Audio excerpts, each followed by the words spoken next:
it's fair to say that President Obama often treats the Prime Minister of Israel with greater disdain than even the Supreme Leader of Iran. That's confusing to me as an American, because the leader of Iran calls for the annihilation of the Jewish people, and Netanyahu is a democratically elected leader of the Middle East's only democracy. So while the United States remains a stalwart ally of Israel, stalwart supporter of Israel, because the American people are so strongly pro-Israel, as all the polls show, nevertheless, the two governments should be on the same page much more than they are today.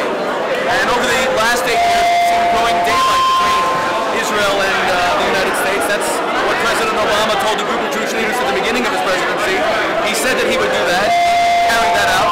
I'm not saying that he wasn't a pro-Israel president, but he allowed many people to see cracks in the U.S. lines, and that's not healthy for the tiny Jewish state that is surrounded by genocidal enemies like Hamas and Hezbollah and Iran, all of whom are sworn to Israel's annihilation. Out of the candidates on both sides right now, who do you think would be best for the state of Israel?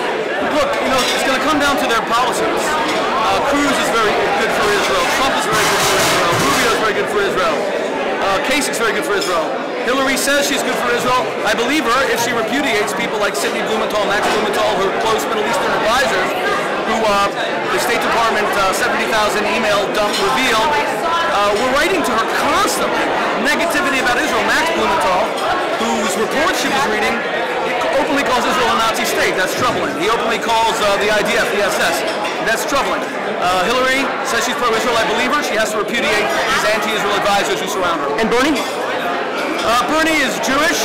He's a good guy. I know his brother because I was a rabbi at Oxford. His brother was a regular at my Sabbath table. I think he seems a little bit more ambivalent on Israel.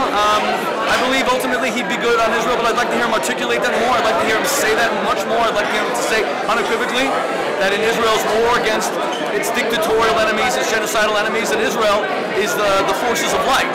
And Hamas and Hezbollah, these are the forces of darkness. These are people that trample on human rights, they trample on democracy, they brutalize women, they hang gays from cranes in town squares. I mean, if that isn't evil, then the word has no meaning.